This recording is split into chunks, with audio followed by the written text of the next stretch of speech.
गई है कि बीजेपी और जेडीयू जो है वो अपने दम पे भले ही ये बात करते हैं कि भाई हम चुनाव जीत लेंगे, हम ऐसा कर लेंगे, सरकार फिर बना लेंगे, लेकिन यहाँ पर चिराग पासवान को पता है कि अगर वो यहाँ पर अलग होते हैं तो कहीं ना कहीं दूसरे दलों के लिए मजबूती की बीजेपी 101 और यहाँ पर जेडीयू जो है वो 102 सीटों पर चुनाव लड़ेगी, यानी 40 सीटों के ऊपर। उसमें आप देखिए चिराग पासवान की पार्टी एलजेपीआर का जिक्र कर सकते हैं, हम पार्टी का जिक्र कर सकते हैं, उपेंद्र कुशवाहा का जिक्र कर सकते हैं। तो ये जो दल हैं ये 40 सीटों पर जो है अपने प्रत्याशी उतारेंगे। तो क्या ये मानकर चला जाए कि 10 से 12 सीटों पर निपटाएंगे बीजेपी और बिहार विधानसभा चुनाव में ज्यादा समय बाकी नहीं है और सत्ता और विपक्ष की लड़ाई को छोड़िए अब एनडीए के अंदर ही बड़ी खींचतान शुरू हो गई है, जहां दलों के ऊपर विश्वास अब कमजोर विधायकों का होता जा रहा है।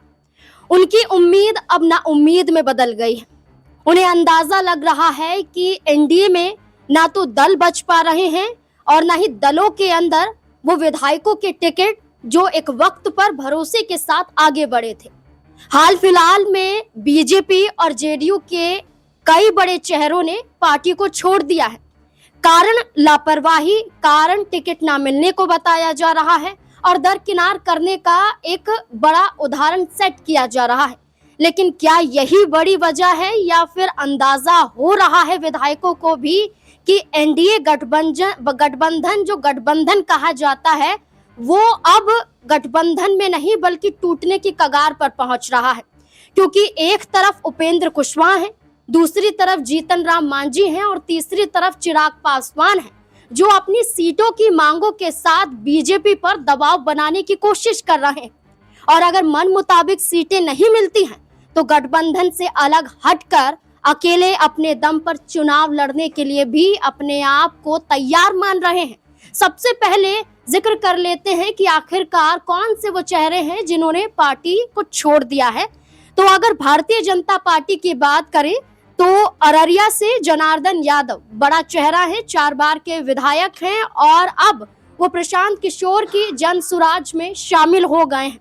और उनका मानना है कि पार्टी में वो लगातार दरकिनार किए जा रहे थे और इसी आधार पर उन्होंने पार्टी छोड़ने का फैसला किया।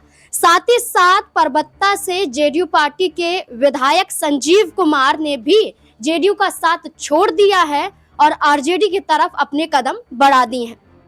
तीसरी तरफ हाल फिलहाल में एक बड़ी खबर सामने आई थी, जहां जीतन राम मांझी की पार्टी हम के विधायक ने एक बड़ा आरोप लगाया था या कहें कि एक बड़ा खुलासा किया था और अपनी पार्टी की जो नींव है इसको कमजोर दिखाया था।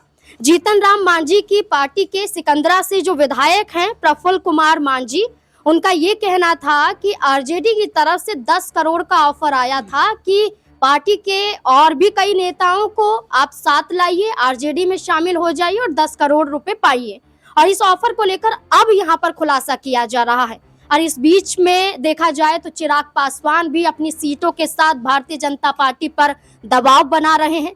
तो आखिरकार बंटवारे से पहले, फैसले से पहले आखिरकार क्या होगा एनडीए के अंदर, इसी से जुड़े हुए तमाम सवाल है। सवालों के जवाब लेंगे। हमारे साथ हमारे वरिष्ठ सहयोगी अमन सर जुड़ चुके हैं। सर, सबसे पहला सवाल ये रहने वाला है कि एक तरफ सर्वे सामने आता है जहां नीतीश कुमार से भरोसा उठ रहा है लोगों का और तेजस्वी यादव को आगे किया जा रहा है, प्रशांत किशोर को आगे किया जा रहा है, तो दूसरी तरफ इन्हीं दल के विधायक अब उनका साथ छोड़ रहे हैं। कोई प्रशांत किशोर के साथ जा रहा है, कोई तेजस्वी यादव के साथ जा रहा है। क्या सर्वे के आधार पर और बिहार की जनता के आधार पर क्या माना जा रहा है कि एनडीए कमजोर होता जा रहा है? देखिए, अभी तो बहुत सारा कह सकते हैं खेल होना बाकी है। अभी राजनीति की तमाम जो कह सकते हैं कि अभी बिसात है, बिछना बाकी है। आप देखिए कि सीट शेयरिंग को लेकर अभी बहुत आपस में अनबन और खटपट की खबरें सामने आएंगी, क्योंकि जिस तरह का रुख एनडीए के जो दल हैं उनके बीच में नज़र आता है। ऐसा लगता है कि सब लोग ये मानकर बैठे हैं कि भाई इस दफ़ा जेडीयू और बीजेपी के सामने दबना नहीं है, बल्कि अपनी जायज़ मांग को सामने रखना है। क्योंकि आपने देखा कि चाहे मांझी की हम पार्टी की बात करें या चिराग पासवान पासवान की पार्टी की बात करें, दोनों ही दल इस बात पर अड़े हुए हैं कि भाई उनको सम्मानजनक सीटें मिलनी चाहिए। और ये जो सम्मानजनक आंकड़ा है, अगर चिराग पासवान की बात की जाए तो उनकी तरफ से कहा जाता है कि भाई कम से कम 40-50, मांझी की बात की जाए तो वो कह रहे हैं कि भाई कम से कम 20 से 25 सीटें हमें दीजिए, ताकि हम अगर 8 सीटें भी जीतते हैं तो राष्ट्रीय पार्टी हमारी बन सकती है। तो आप देखेंगे कि जो अब तक जो दल बोलते नहीं थे, अब वो भी लगातार न सिर्फ बोल रहे हैं बल्कि ये भी कहते हुए नजर आते हैं कि भाई हमारा भी मजबूत एक जनाधार है। आपको याद होगा कि मांझी की पार्टी की तरफ से भी ये बात कही गई थी कि 243 सीटों पर हम मेहनत कर रहे हैं और लगातार अपना जो जनाधार है बढ़ाने का प्रयास कर रहे हैं। वहीं चिराग पासवान ने भी ये बात कही थी भरे मंच से कि भाई हम चिराग पासवान एक सीट पे नहीं बल्कि 243 सीट पर चुनाव लड़ेगा। तो उसके बाद ये काफ़ी इस खबर ने भी तूल पकड़ा था कि क्या चिराग पासवान अलग होकर चुनाव लड़ना चाहते हैं। तो ये स्थिति है इस समय एनडीए की। और यहाँ पर जिस तरह से उनके जो दो खासकर एक बड़े नेता की बात करें जो संजीव कुमार है, वो जेडीयू छोड़कर आरजेडी की तरफ अपना रुख दिखा रहे हैं, उससे ये पता चलता है कि यहाँ पर अब जेडीयू के अंदर भी अविश्वास पैदा होता हुआ दिखाई पड़ रहा है। क्योंकि अब शायद ऐसा लगने लग गया है कि नीतीश कुमार जो पार्टी के साथ में एक मजबूत कड़ी हुआ करते थे, अब उनका प्रभाव अब कम होता हुआ दिखाई दे रहा। आप देखिए जिस तरह के इन दिनों उनको लेकर खबरें आई, खूब वायरल भी हुए, उसको लेकर भी कहा जा रहा है कि भाई अब उनको रिटायर हो जाना चाहिए, उनको अब मुख्यमंत्री की तरफ नहीं देखना चाहिए। सर, नीतीश कुमार महिलाओं के लिए तो सोच रहे हैं, उन्हें राशि देने की बात कर रहे हैं, ऐलान कर रहे हैं, लेकिन नीतीश कुमार इसके अलावा कहीं नजर नहीं आते हैं। बीजेपी की रैली होती है तो वहां पर गिड़गिड़ाते हैं कि हम दोबारा कहीं नहीं जाएंगे, हम मरते दम तक आपके साथ रहेंगे। यही नीतीश कुमार को लेकर अब पशुपति पारस ने भी एक बड़ा बयान दिया है कि बड़ी उम्मीदों के साथ जनता ने आपको चुना था, लेकिन 20 साल में देख लिया कि जनता को आखिरकार नीतीश कुमार ने दिया क्या। देखिए बिल्कुल, और 20 साल का जो एक लंबा कार्यकाल है वो नीतीश कुमार ने बिहार के अंदर पूरा किया है। अब ऐसे में वो सिर्फ आरजेडी के ऊपर निशाना साध कर, कांग्रेस पार्टी के ऊपर निशाना साध कर कुछ नहीं कर सकते, बल्कि आपको ये बताना पड़ेगा कि भाई 20 साल के अंदर हमने क्या क्या चीज़ों पर काम किया। अभी आप देखेंगे तो कभी महिलाओं के सम्मान की योजना की बात की जा रही है, कभी पेंशन की जो है पैसे बढ़ाए जा रहे हैं, तो कभी बिजली माफ़ करने की बातें कही जा रही हैं। और यही नीतीश कुमार थे, बिजली माफ़ करने को लेकर जब अरविंद केजरीवाल ने दिल्ली में फैसला किया था तो उसके विरोध में नजर आए थे। तो ये उनको भी समझ में आ रहा है कि 20 साल का जो एक लंबा समय उनको मिला है, उन्होंने क्या किया है और क्या नहीं किया। ऐसे में सिर्फ आरजेडी और जेडीयू या कांग्रेस पार्टी को कोसकर आप अपने वोट बैंक को नहीं बढ़ा सकते, बल्कि अब आपको अपना रिजल्ट कहने के पेश करना पड़ेगा। और साथ में एक महत्वपूर्ण बात भी, देखिए लोकसभा के चुनाव एक अलग तरह के होते हैं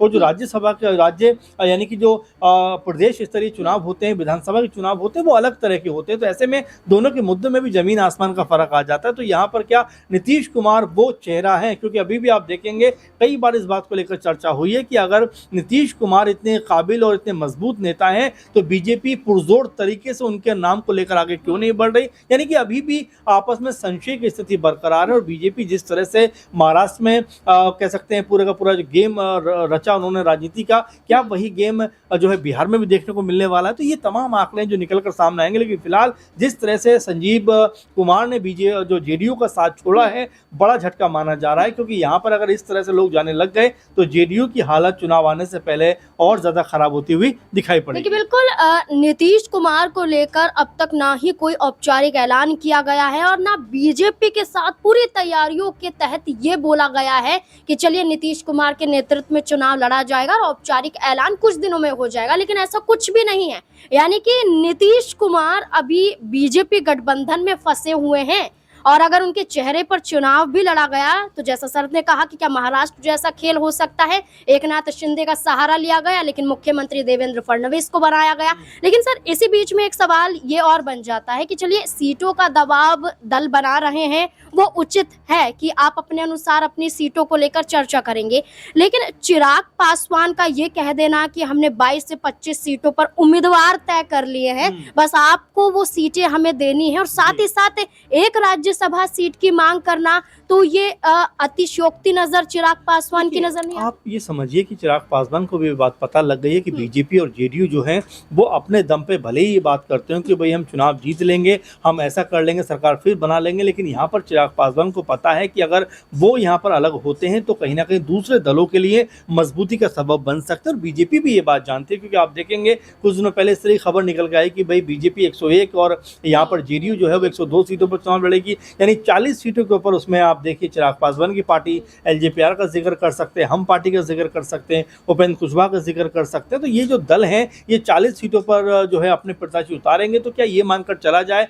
कि 10 से 12 सीटों पर निपटाएंगे बीजेपी और जेडीयू? तो ये तमाम ऐसे समीकरण हैं जो बिल्कुल आने वाले दिनों में गठबंधन को परेशान करते हुए दिखाई पड़े, क्योंकि अब तक ये कहा जा रहा था कि भाई दशहरे तक हम ये सब कुछ कंफर्म कर देंगे कि कितनी सीटों पर कौन लड़ेगा, लेकिन अभी भी आप देखेंगे तो कोई खोज खबर नहीं है कौन कितनी सीटों पर चुनाव लड़ेगा, कौन कितनी सीटों पर अपने प्रत्याशी उतारेगा। बल्कि अब तक ये कहा जा रहा था कि बीजेपी और जेडीयू जो है कोई बड़ी प्लानिंग के तहत सीटों का बंटवारा करेंगे, लेकिन जो दबाव उनके ऊपर बढ़ रहा है, यानी कि जो आप देख रहे हैं एलजेपीआर को देख रहे हैं, हम पार्टी को देख रहे हैं या उपेंद्र कुशवाहा को देख रहे हैं, जिस तरह का दबाव बनाना है उससे बीजेपी और जेडीयू की परेशानी बढ़ रही है। देखिए बिल्कुल अब यही देखना होगा कि आखिरकार जो विधायक साथ छोड़ रहे हैं और इस बीच में चिराग पासवान जो दबाव बना रहे हैं, इसका असर क्या भारतीय जनता पार्टी पर पड़ेगा। क्या जो सर्वे सामने आता है जहां तेजस्वी यादव, जहां प्रशांत किशोर को पसंद किया जाता है, तो क्या इस बार भारतीय जनता पार्टी नीतीश कुमार के सहारे और नीतीश कुमार बीजेपी के गठबंधन के सहारे क्या आगे बढ़ भी पाएंगे या फिर नहीं?